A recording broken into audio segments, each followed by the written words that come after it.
అమ్మగా కోరుకుంటున్నా కోరికే పాడుకుంటున్నా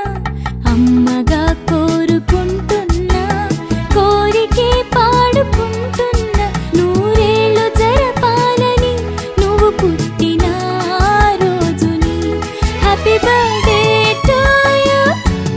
happy birthday to you happy birthday చిన్ని కన్నా హ్యాపీ బర్త్డే